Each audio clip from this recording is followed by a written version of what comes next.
प्यारे बच्चों, आप सभी लॉकडाउन के कारण अपने अपने घरों में हैं। ऐसे समय में हम लेकर आए हैं आपके लिए डिजी साथ कार्यक्रम। इसके माध्यम से आप प्रत्येक दिन सोमवार से शुक्रवार तक पूर्वाह्न 10 से 12 तथा अपराह्न 1 से 2 बजे तक अपने अपने कक्षाओं के अनुरूप कार्यक्रम देख सकेंगे। स्कूली शिक्षा एवं साक्षरता विभाग, झारखंड। नमस्कार दोस्तों, आप सबका झारखंड सरकार के डिजी साथ प्रोग्राम में स्वागत है। आइए देखते हैं कि आज हम क्या पढ़ेंगे। तो दोस्तों, हम एपिसोड के शुरुआत में 9वीं कक्षा के हिंदी में पढ़ेंगे अध्याय सवैये का भाग 3 तथा अभ्यास कार्य। साथ ही हम 11वीं कक्षा के बायोलॉजी में पढ़ेंगे अध्याय मॉर्फोलॉजी ऑफ फ्लावरिंग प्लांट्स। इस अध्याय का हम तीसरा भाग देखेंगे और साथ ही इस पर आधारित कुछ रोचक प्रश्नों को भी जानेंगे। तो आइए शुरू करते हैं हम अपना प्रोग्राम डिजी साथ। अब पढ़ाई नहीं रुकेगी।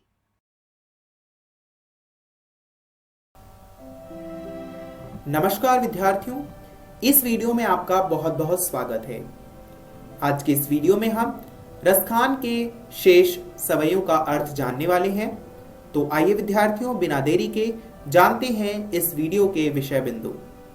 आज के इस वीडियो में हम शेष सवैयों का प्रसंग जानते हुए उसका भावार्थ जानने का प्रयास करेंगे और उसे समझेंगे। तो आइए विद्यार्थियों, शुरू करते हैं ये वीडियो।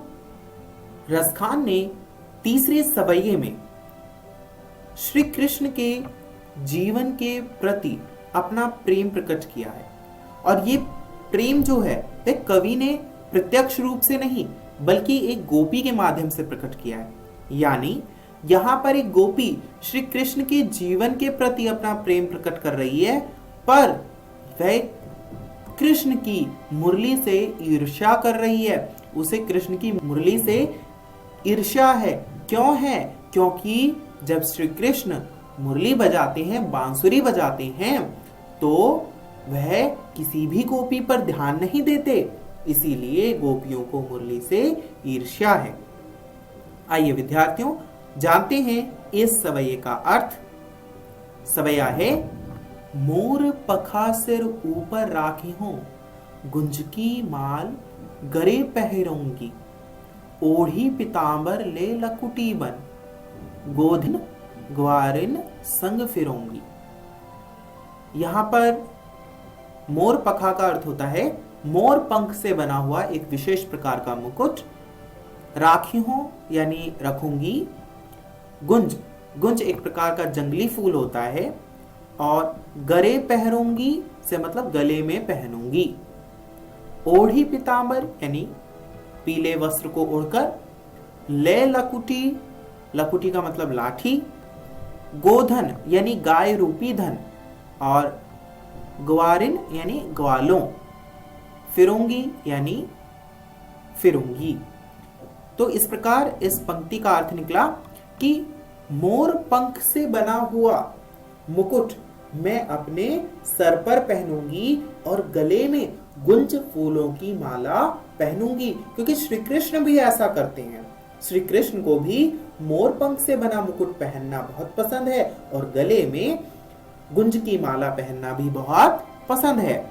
कहती है कि मैं श्री कृष्ण के पीले वस्त्र पहनकर, हाथ में लाठी लेकर और ग्वालों के संग गाय के साथ फिरूंगी, यानी गायों को चराऊंगी, कृष्ण जैसा व्यवहार करूंगी। आगे वे कहती है, भाव तो वो ही मेरो रस खानी, सो तेरे कहे सब स्वांग करूंगी, या मुरली मुरलीधर की अधारन, धरी अधराना धरोंगी। भावतों का अर्थ होता है अच्छा लगने वाला, और वो ही का अर्थ होता है जो कुछ। स्वांग का अर्थ होता है रूप धारण करना। मुरलीधर यहाँ कृष्ण के लिए कहा गया है, क्योंकि कृष्ण मुरली धारण करते हैं, इसलिए उन्हें मुरलीधर कहा जाता है। अधरा यानी होठों पर, और धरोंगी यानी रखूंगी। इस प्रकार इन पंक्तियों का अर्थ होगा कि श्री कृष्ण को अच्छे लगने वाला यानी जो कुछ काम श्री कृष्ण को अच्छा लगता है मैं वह सारा काम करूंगी, मैं वैसा ही रूप धारण कर लूंगी जैसा श्री कृष्ण को पसंद है, किंतु मैं श्री कृष्ण की उस मुरली को अपने होठों पर नहीं धारण करूंगी, श्री कृष्ण की उस मुरली को अपने समक्ष न आने दूंगी। क्यों? क्योंकि वह यहाँ पर उससे ईर्ष्या कर रही है, उसे जलन हो रही है, क्योंकि वह श्री कृष्ण के बहुत समीप है और श्री कृष्ण उसके प्रभाव में आकर सबको भूल जाते हैं। चौथे सवैये में कवि ने एक गोपी के माध्यम से श्री कृष्ण की मुस्कान की मधुरता का वर्णन किया है। उन्होंने बताया है कि कृष्ण की जो मुस्कान है वह कितनी मोहक है कि उससे कोई भी सम्मोहित हो जाता है, कोई भी उसके प्रभाव से मुक्त नहीं हो सकता, कोई भी उनकी मुस्कान के प्रभाव से बच नहीं सकता। यहाँ पर श्री कृष्ण की मुस्कान की जो मधुरता है और उसमें जो छुपा जादू है उसका वर्णन किया गया है। तो आइए पढ़ते हैं और जानते हैं इस सवैये का अर्थ। सवैया है, काननी दे अंगुरी रहीबो, जबही मुरली धुन मंद बजहि, मोहनी तानन सोरस खानी, अटा चढ़ी गोधन गए हैं तो गए हैं। यहाँ पर काननी मतलब कानों में, दे मतलब देकर, अंगुरी यानी उंगली, रहीबो यानी रहूंगी और बजहे का अर्थ होगा बजाएंगे, मोहिनी का अर्थ होता है मोहने वाली और तानन यानी धुनों से, अटा यानी अटारी जिसे बालकनी भी कहते हैं, गोधन, गोधन का अर्थ गाय भी होता है जैसा हमने पिछले सवैये में पढ़ा, पर यहाँ पर गोधन जो है वह ब्रज लोकगीत को कहा गया है। ब्रज लोकगीत को गोधन कहते हैं। गए हैं तो गए हैं मतलब गाएंगे। इस प्रकार इन पंक्तियों का अर्थ बना कि जब श्री कृष्ण मुरली की मधुर ध्वनि बजाएंगे तो मैं अपने कानों को बंद कर लूंगी। ये कौन कह रहा है? ये कह रही है एक गोपी अपनी मां से कि जब श्री कृष्ण बांसुरी मधुर धुन बजाएंगे तो वह अपने कानों को बंद कर लेगी और चाहे वह अटारी पर चढ़कर मधुर तान से गोधन यानी एक विशेष प्रकार का लोकगीत गाते ही रह जाएं, पर मैं उनकी ओर ध्यान नहीं दूंगी। आगे कवि कहता है और आगे कवि गोपी की बात रखते हुए कहता है, तेरी कहो सगरे ब्रज लोगनी, कालही को कितनो समझे हैं, माई रीवा मुख की मुस्कानी, सम्हारी ना जहे ना जहे ना जहे। तेरी का अर्थ होता है पुकारना, बुलाना, सिगरे यानी सारे, कालही, कालही यानी कल, समझे हैं यानी समझाएंगे, मायरी यानी हेमा, वा यानी उसकी, संहारी या संभालना, ना जहे यानी नहीं जाएगी। अब यहां पर जो गोपी है वह कहती है कि चाहे कल को कितना ही ब्रज के लोग मुझे बुला बुला कर समझाना चाहें कि श्री कृष्ण का गीत कितना मधुर है, आओ उसे सुनो, मैं नहीं सुनूंगी, मैं उस तरफ ध्यान नहीं दूंगी। पर अंत में वह कहती है कि श्री कृष्ण की जो मुस्कान है वह मेरी कमजोरी है, कि जब श्री कृष्ण मुस्काएंगे तो हे माँ, मैं श्री कृष्ण की उस मुस्कान को नहीं संभाल पाऊंगी, नहीं संभाल पाऊंगी, नहीं संभाल पाऊंगी। यहाँ पर 3 बार एक ही पद का प्रयोग हुआ है, तो यहाँ पर पुनरुक्ति प्रकाश अलंकार का प्रयोग हुआ है। विद्यार्थियों, मुझे आशा है कि आपको यह वीडियो अच्छा लगा होगा और इसमें प्रयुक्त अलंकार इत्यादि का वर्णन जब हम अलंकार प्रकरण करेंगे तो हम पढ़ेंगे। आइए जानते हैं कि हमने इस वीडियो में क्या देखा। इस वीडियो में हमने जाना कि गोपियां कृष्ण की मुरली से किस प्रकार की घृणा करती हैं, ईर्ष्या रखती हैं और मुरली को क्यों नहीं धारण करना चाहती। साथ ही हमने श्री कृष्ण की मुस्कान का जादू कैसा होता है यह भी जाना। विद्यार्थियों, मुझे आशा है कि आप इन सवैयों को घर से पढ़कर आए होंगे। यदि अभी तक आपने नहीं पढ़ा तो घर जाकर अवश्य पढ़ लीजिएगा। इस वीडियो को देखने के लिए बहुत बहुत धन्यवाद।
नमस्कार दोस्तों, आज हम पुष्पी पादपों की आकारिकी पाठ के कुछ और भाग पढ़ेंगे। इस वीडियो में हम पढ़ेंगे पुष्पक्रम, पुष्प और पुष्प के भाग के बारे में।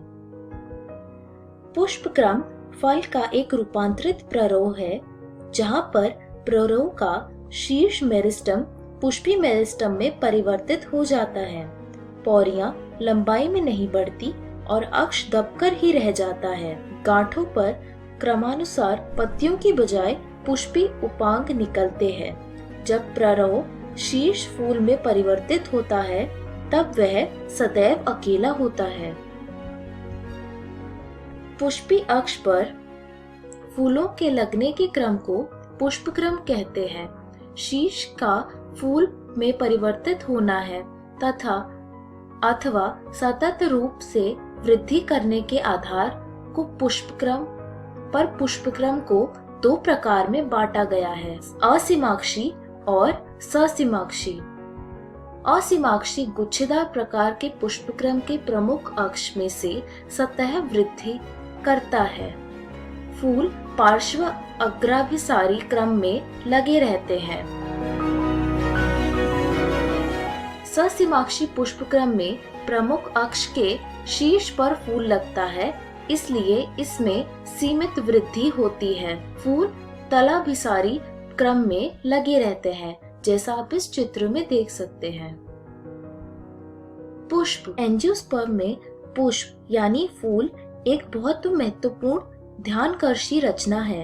यह एक रूपांतरित प्ररोह है जो लैंगिक जनन के लिए होता है।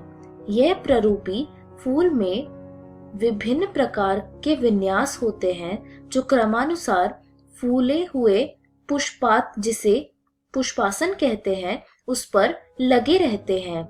ये हैं कैलिक्स, कोरोला, पुमंग तथा जायांग। कैलिक्स तथा कोरोला सहायक अंग है, जबकि पुमंग तथा जायांग लैंगिक अंग है। फूलों जैसे प्याज में कैलिक्स तथा कोरोला में कोई अंतर नहीं होता है। इन्हें परिदल पुंज यानी पेरियंथ कहते हैं। जब फूल में पुंकेसर तथा पुमंग दोनों ही होते हैं तब उसे द्विलिंगी अथवा अभ्यलिंगी कहते हैं। यदि किसी फूल में केवल पुंकेसर अथवा अंडप हो तो उसे एक लिंगी कहते हैं।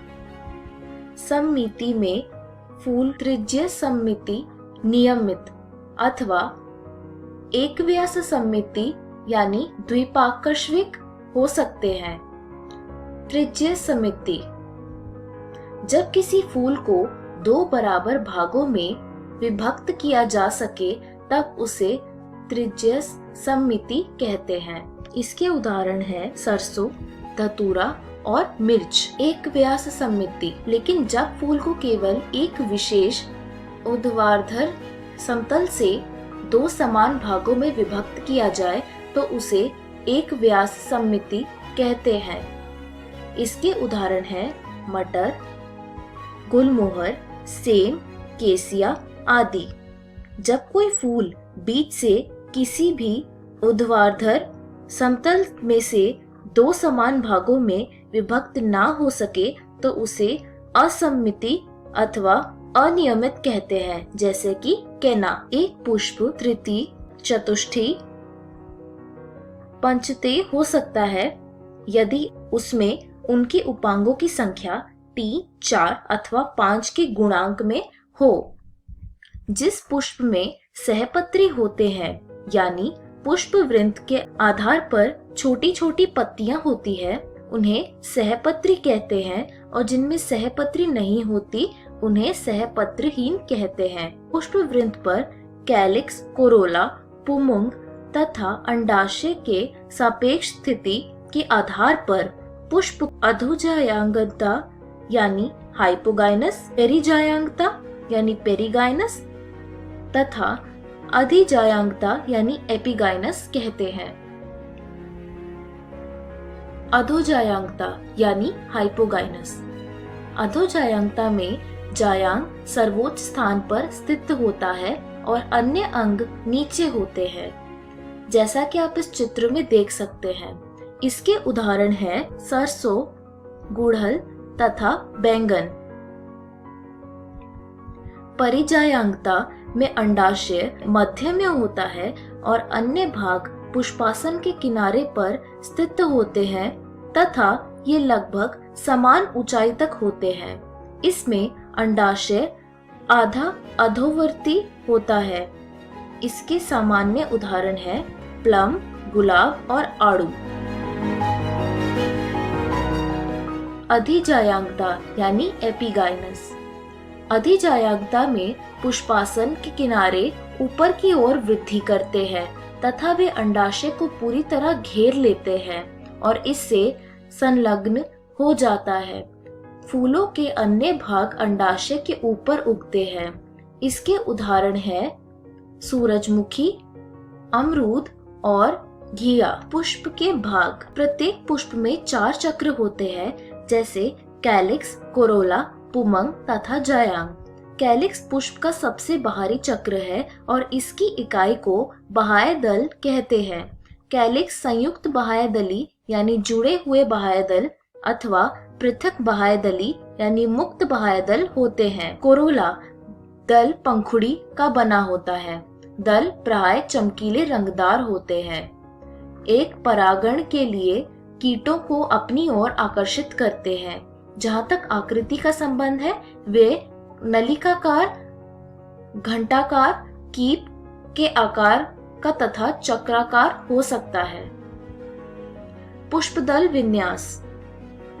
पुष्पकली में उसी चक्र के अन्य इकाइयों के सापेक्ष बाह्य दल अथवा दल के लगे रहने के क्रम को पुष्पदल विन्यास कहते हैं। पुष्पदल विन्यास के प्रमुख प्रकार कोरस्पर्शी, व्यावर्तित, कोरछादी और वैक्सिलरी है। जब चक्र के बाह्य दल अथवा दल के दूसरे के किनारों को केवल स्पर्श करती हो उसे कोरस्पर्शी कहते हैं, जैसे कैलोट्रोपिस। यदि किसी दल अथवा बाह्य दल का किनारा अगले दल पर तथा दूसरे तीसरे आदि पर अतिव्याप्त हो तो उसे व्यायवर्तित कहते हैं। गुड़हल, भिंडी तथा कपास। यदि बाह्य दल अथवा दल दूसरे पर अतिव्याप्त हो तो उसकी कोई विशेष दिशा नहीं होती। इस प्रकार की स्थिति को कोरछादी कहते हैं। इसके उदाहरण है केशिया और गुलमोहर। मटर, सेब में 5 दल होते हैं। इनमें से सबसे बड़ा मानक 2 पार्वी को यानी पंख और ये 2 सबसे छोटे अग्रदल यानी कूटक को अतिव्यापित करते हैं। इस प्रकार के पुष्पदल विन्यास को वैक्सेलरी अथवा पेपिलियोनेसियस कहते हैं। पुमंग। पुमंग पुंकेसरों से मिलकर बनता है। प्रत्येक पुंकेसर जो फूल के नर जनन अंग है, ये तंतु तथा एक परागकोश होता है। प्रत्येक परागकोश प्राय द्विपालक होता है और प्रत्येक पाली के 2 कोष्ठक परागकोश होते हैं। परागकोश में पराकर्ण होते हैं। बंध्य पुंकेसर जनन करने में असमर्थ होते हैं और वे स्टेमिनेट कहलाते हैं।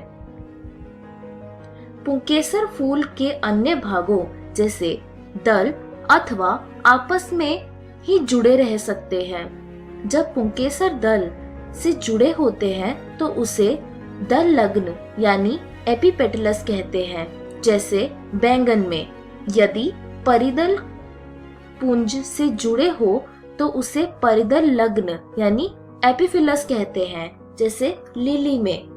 फूल में पुंकेसर मुक्त यानी बहुपुंकेसरी अथवा जुड़े हो सकते हैं। पुंकेसर एक गुच्छे अथवा बंडल यानी एक संघी जैसे गुड़हल में है, अथवा 2 बंडली द्विसंघी जैसे मटर में, अथवा 2 से अधिक बंडल बहुसंघी जैसे सिट्रस में हो सकती है।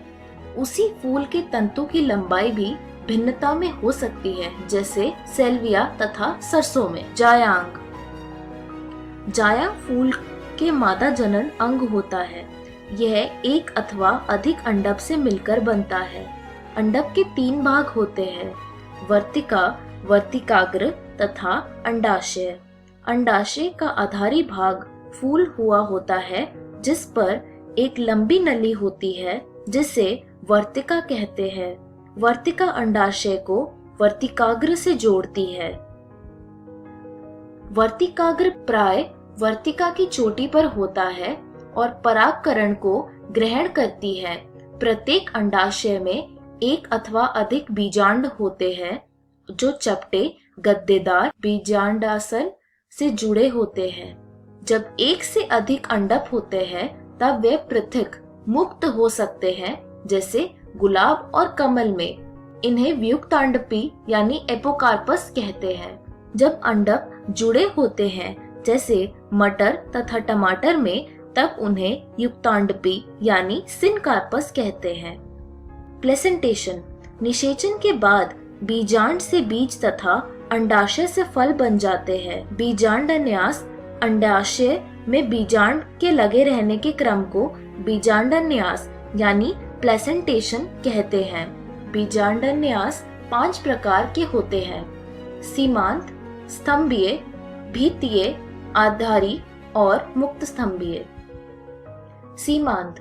सीमांत में बीजांडासन अंडाशय के आधार C1 के साथ साथ कटक बन जाता है और बीजांड कटक पर स्थित रहते हैं जो 2 कतारों में बनती है, जैसे मटर। स्तंभीय। जब बीजांडासन अक्षीय होती है और बीजांड बहुकोष्ठकी अंडाशय पर लगे होते हैं, तब ऐसे बीजांडन्यास को स्तंभीय कहते हैं। इसका उदाहरण है गुड़हल, टमाटर और नींबू। भीतीय। भीतीय बीजांडन्यास के प्रकार बीजांडन्यास में बीजांड अंडाशय के भीतर भीतरी भीति पर अथवा परिधीय भाग में सीमांत लगे रहते हैं। अंडाशय एक कोष्ठक होता है, लेकिन आभासी पट बनने के कारण 2 कोष्ठक में विभक्त हो जाता है। इसके उदाहरण है क्रूसीफर यानी सरसों तथा आर्जिमोन।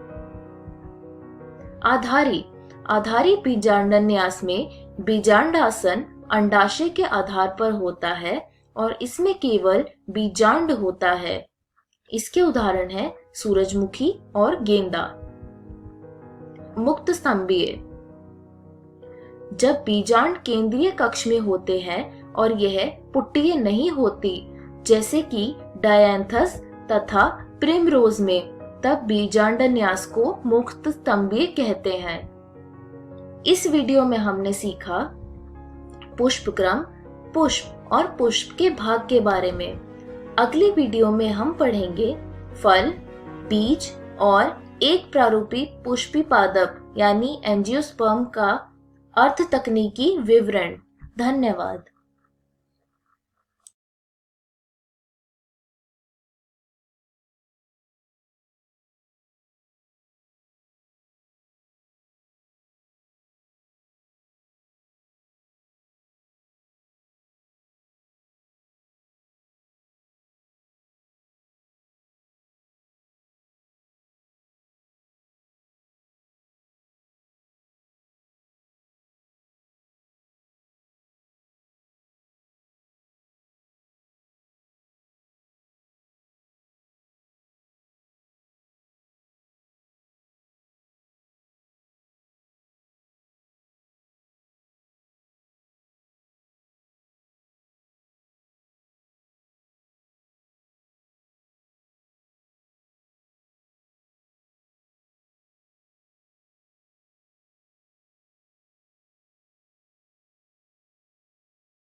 तो दोस्तों, आशा करती हूँ डिजिसात के आज के एपिसोड में आपको बहुत कुछ सीखने को मिला होगा। आइए देखते हैं कि आज हमने क्या पढ़ा। तो आज हमने 9वीं कक्षा के हिंदी का अध्याय सवैये के बारे में पढ़ा। साथ ही 11वीं कक्षा में हमने बायोलॉजी का अध्याय मॉर्फोलॉजी ऑफ फ्लावरिंग प्लांट्स के बारे में जाना। आइए देखते हैं कि हम कल क्या पढ़ेंगे। तो हम कल 9वीं कक्षा में पढ़ेंगे इंग्लिश का chapter the sound of music. इसका हम कल पहला भाग देखेंगे। साथ ही 11वीं कक्षा में हम पढ़ेंगे चैप्टर डिस्कवरिंग टूट द सागा कंटिन्यूज। इसका भी हम पहला भाग देखेंगे कल।